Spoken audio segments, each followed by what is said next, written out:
नमोस्तुभ्यं मातृभूमि सत्यमेव जयते।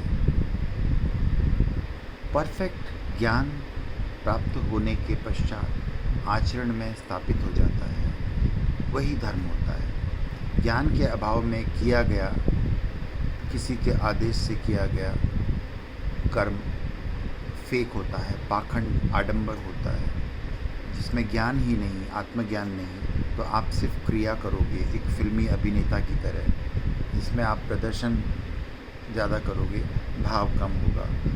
किसी भी कार्य को करने के लिए भाव महत्वपूर्ण है।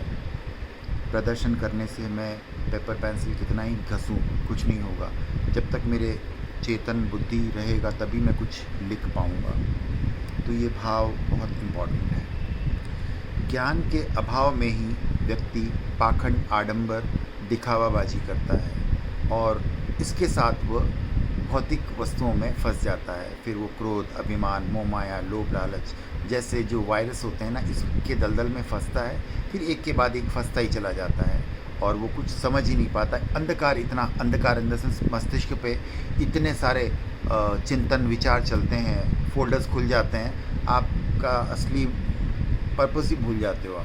आप एक साधारण से निम्न कोटि के मनुष्य बनकर रह जाते हो।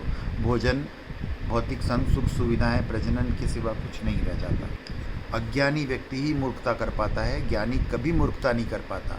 कभी भी निरर्थक विषय वासना के विषयों में चिंतन नहीं करता, फालतू के बहस में नहीं फंसता। आध्यात्मिक चिंतन विकसित करने के लिए उसका दिमाग जागरूक रहता है, मूर्खता नहीं कर पाता। और अज्ञानी मूर्खता पे मूर्खता किए जाता है। किसी भी ज्ञान को चिंतन, मनन, ध्यान, साधना से आत्मसात किया जाए तो वह जीवन, उस व्यक्ति का जीवन निष्कलंकित आगे बढ़ता है। जीवन में, कृत्यों में वो आत्मा को नहीं डालता, अपने कर्तव्यों की तरह निर्वाह करता है।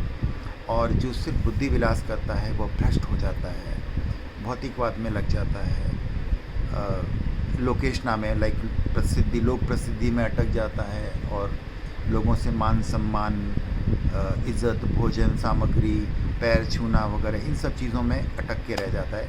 उसके विकास की संभावना रुक जाती है।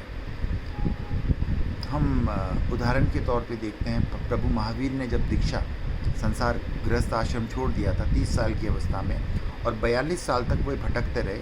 उन्होंने अपना कोई प्रदर्शन, पूरी दुनिया उनके ज्ञान को कभी कोई चर्चा नहीं हुई। जब उन्हें ज्ञान हुआ तो प्रकृति ने उन पर इतना प्रकाश किया कि लोग उनकी आभा से बच नहीं पाए। उससे पहले उनके विचारों को सब खंडित करते गए। जब उनको कैवल्य प्राप्त हुआ तब विश्व के, भारत के सभी ज्ञानी पंडितों ने उनके साथ शास्त्रार्थ किए, धर्म चिंतन किया और उन्हें प्रमाणित किया, ऑथेंटिकेटेड किया। तो बाद में लोगों ने इसे एक अलग से संप्रदाय बना दिया, जबकि इन्होंने सनातन को, विश्व में एक ही धर्म है सनातन, इसको डिफाइन किया, इसका विश्लेषण किया, इसमें पाखंड, आडंबर, अज्ञानता को बाहर किया, ज्ञान के सही अस्तित्व को उजागर किया। तो ये समय समय पे महापुरुष आते हैं और ये सनातन को शुद्ध करते जाते हैं, रिफॉर्म करते जाते हैं, समय और मानसिकता के आधार पर विश्लेषित करते जाते हैं। तो धर्म में कोई भिन्नता नहीं होती। भारत के सभी संस्कृतियाँ जितनी भी भारत में पनपी है, उन्होंने सनातन को ही आविष्कार के लिए लिया और इसी पर इन्होंने ध्यान साधना करके मुक्ति के मार्ग का अनुसंधान किया और उस पर उन्होंने अपने अपने मार्ग से प्रचलित किया। मुक्ति के मार्ग भिन्न हो सकते हैं परंतु लक्ष्य एक ही होता है। एकम ज्ञानम विप्रे बहुधा वदन्ति, अर्थ ज्ञान तो एक ही है, ज्ञानियों ने भिन्न भिन्न तरीके से उसे विश्लेषित किया है। आज के लिए इतना ही।